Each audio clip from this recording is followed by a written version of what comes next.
Hello friend, आप लोग कैसे हैं। आशा करते हैं कि आप लोग भी स्वस्थ और मस्त होंगे और अपनी परीक्षा की तैयारी में जुटे होंगे।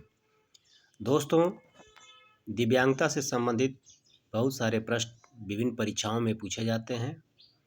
तो आइए आज दिव्यांगता के एक प्रकार है क्रॉनिकल न्यूरोलॉजिकल कंडीशन। यह जो प्रकार है इस पर कुछ महत्वपूर्ण प्रश्न हम लेकर आए हैं। आइए हम लोग अभ्यास करते हैं। तो देर नहीं करते हुए क्वेश्चन नंबर 1 को देखते हैं कि मिर्गी का मुख्य कारण क्या है।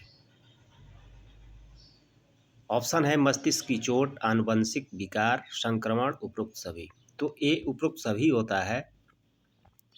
मिर्गी बहुत सारे बच्चों या व्यक्तियों को आता है जो मस्तिष्क की चोट लगने के कारण भी हो सकता है और आनुवंशिक विकार के कारण अगर उनके परिवार में किसी को होता होगा तो बच्चों में आ जाता है। संक्रमण के कारण भी होता है। तो इसलिए ये तीनों जो है ऑप्शन सही है, यानी ऑप्शन डी सही है, उपरोक्त सभी। यह एक कंडीशन है दिव्यांगता के प्रकार में जिसको क्रॉनिक न्यूरोलॉजिकल कंडीशन कहा जाता है। क्वेश्चन नंबर 2 है पार्किंसंस रोग का मुख्य लक्षण क्या है। ऑप्शन है हाथों में कंपन, यादाश्त की कमी, दृष्टि समस्या, पक्षाघात। तो इसका राइट आंसर होगा हाथों में कंपन। ऐसे व्यक्तियों के हाथों में कंपन होता है और आगे की तरफ झुके रहते हैं, ठीक है, झुक कर चलते हैं। इस तरह के लक्षण पाए जाते हैं। अगला क्वेश्चन देखते हैं हम लोग। मल्टीपल स्क्लेरोसिस जिसको एमएस शॉर्ट नाम में किसे प्रभावित करता है। तो मल्टीपल स्क्लेरोसिस मांसपेशियां, तंत्रिका तंत्र, हड्डियां, रक्त। तो तंत्रिका तंत्र को ये प्रभावित करता है मल्टीपल स्क्लेरोसिस। यह भी एक दिव्यांगता का प्रकार है। क्वेश्चन नंबर आपका 4 है डिमेंशिया का मुख्य कारण कौन सा है। डिमेंशिया ऑप्शन है अल्जाइमर रोग, उच्च रक्तचाप, सिर दर्द, चोट। तो अल्जाइमर जो है ये रोग जो है डिमेंशिया का प्रमुख कारण है। क्वेश्चन नंबर आपका 15 है पार्किंसंस रोग में कौन सा रसायन कम हो जाता है। तो ऑप्शन है सेरोटोनिन, डोपामाइन, एड्रेनालिन और ग्लूटामेट। तो डोपामाइन जो है इसमें कम हो जाता है रसायन, जिसकी वजह से पार्किंसंस रोग से लोग प्रभावित हो जाते हैं। क्वेश्चन नंबर आपका 6 है अल्जाइमर रोग के लक्षण क्या होते हैं। ऑप्शन है यादाश्त की समस्या, सोचने की क्षमता में कमी, व्यवहार में बदलाव, उपरोक्त सभी। तो उपरोक्त सभी हो जाएगा क्योंकि अल्जाइमर रोग में यादाश्त की कमी, यादाश्त की समस्या होती है, सोचने की क्षमता में कमी हो जाती है और व्यवहार में इसके कारण जो है परिवर्तन हो जाता है, बदलाव हो जाता है। इसलिए ऑप्शन जो है बी आपका सही है, उपरोक्त सभी। माइग्रेन किस प्रकार का सिर दर्द है।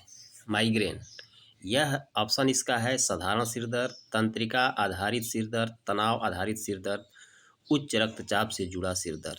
तो ये तंत्रिका से संबंधित होता है। हम पढ़ रहे हैं क्रॉनिकल न्यूरोलॉजिकल कंडीशन। तो जो भी प्रश्न होंगे तंत्रिका से संबंधित होंगे, तो इसका ऑप्शन आपका बी होगा, तंत्रिका आधारित सिर दर्द। मल्टीपल स्क्लेरोसिस किसका विकार है। ऑप्शन है तंत्रिका आवरण का, मांसपेशियों का, रक्त वाहिकाओं का और हृदय का।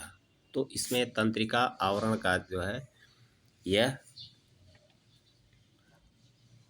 विकार होता है, मल्टीपल स्क्लेरोसिस। अगला क्वेश्चन देखते हैं। 9वां क्वेश्चन है कि डिप्रेशन और तनाव के कारण कौन सा रोग हो सकता है। तो ऑप्शन है मिर्गी, माइग्रेन, अल्जाइमर और डिमेंशिया। तो माइग्रेन हो जाता है, ऑप्शन बी है। डिप्रेशन और तनाव से क्या होगा, माइग्रेन हो जाएगा, इसको ध्यान में रखना है। क्वेश्चन नंबर आपका 10 है चरणबद्ध कमजोरी और बोलने में कठिनाई किस रोग के लक्षण हैं? ऑप्शन है स्ट्रोक, मिर्गी, मल्टीपल स्क्लेरोसिस, अल्जाइमर। तो स्ट्रोक का है, अगर बार बार चरणबद्ध तरीके से कमजोरी और बोलने में कठिनाई हो रही है तो स्ट्रोक बीमारी का लक्षण है। क्वेश्चन नंबर आपका 11 है कि पार्किंसंस रोग में सबसे अधिक प्रभावित कौन सा अंग होता है? ऑप्शन है हृदय, यकृत, मस्तिष्क, गुर्दे। तो मस्तिष्क प्रभावित होता है सबसे ज़्यादा।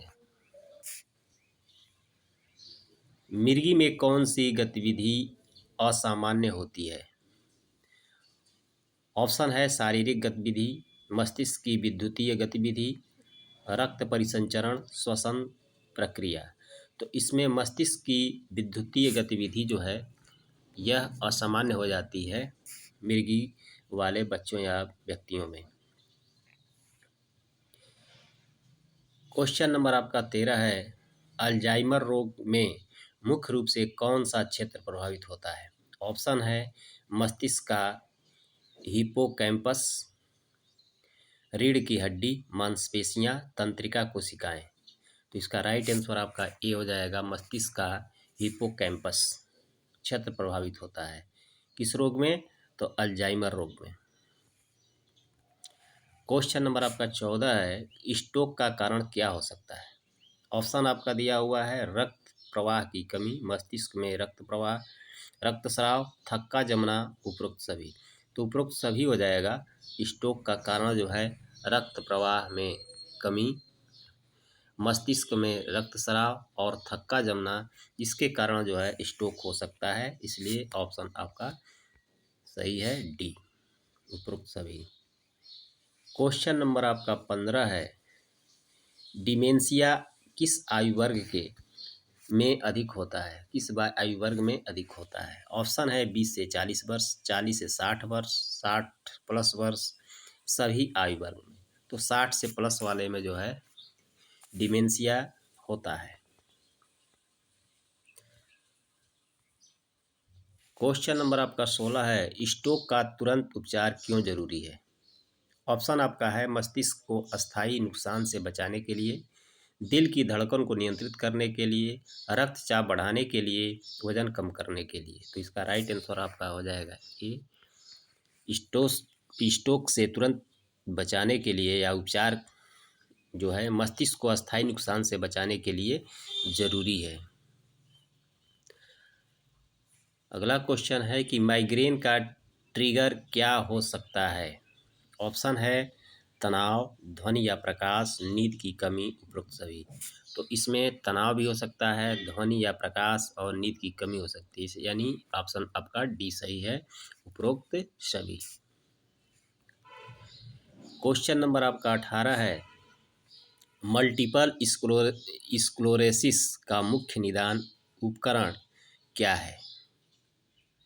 सीटी scan, MRI, EEG, blood test. तो एमआरआई जो है इसका मुख्य निदान उपकरण है मल्टीपल स्क्लेरोसिस का। इससे पता चलेगा कि कहाँ दिक्कत है। क्वेश्चन नंबर आपका 19 है, डिमेंशिया का सबसे सामान्य प्रकार कौन सा है? ऑप्शन है vascular dementia, frontotemporal dementia, Alzheimer dementia और मिक्स्ड डिमेंशिया। तो इसमें आपका ऑप्शन सही हो जाएगा C, Alzheimer dementia. Question number 20 है कि स्ट्रोक का मुख्य लक्षण क्या है?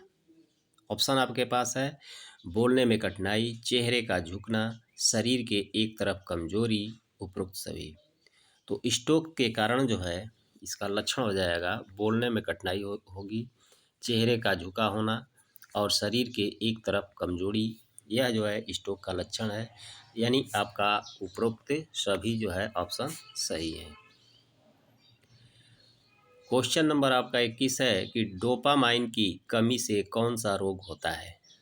ऑप्शन है मिर्गी, पार्किंसंस, अल्जाइमर, माइग्रेन। तो पार्किंसंस रोग होता है, ये आपको ध्यान में रखना है।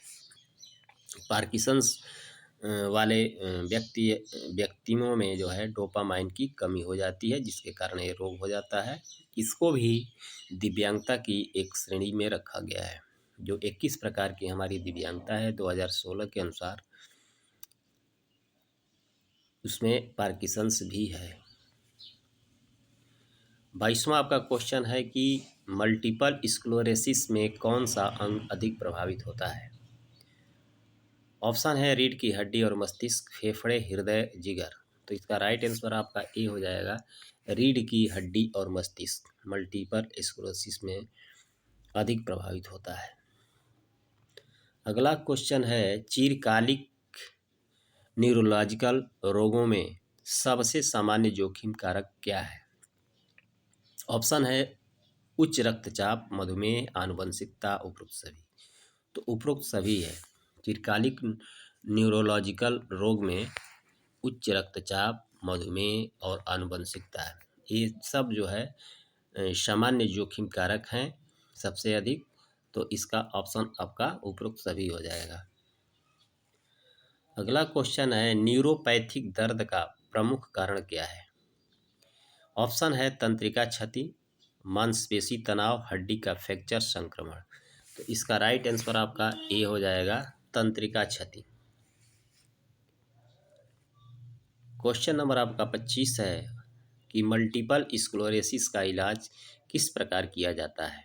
ऑप्शन है इम्यूनो मॉड्यूलेटरी दवाओं से, भौतिक चिकित्सा से, स्टेरॉयड से, उपरोक्त सभी से। तो इसका राइट आंसर उपरोक्त सभी हो जाएगा। दोस्तों, वीडियो अच्छी लगी तो वीडियो को लाइक शेयर करें, और चैनल पर नए हैं तो चैनल को सब्सक्राइब करें कि इस प्रकार के दिव्यांगता से संबंधित सभी जो 21 प्रकार की दिव्यांगता है, इसका सीरीज आपको मिल सके और इससे लाभ उठा सकें। फिर मिलते हैं अपने अगले दिव्यांगता चैप्टर के साथ। तब तक के लिए जय हिंद, जय भारत।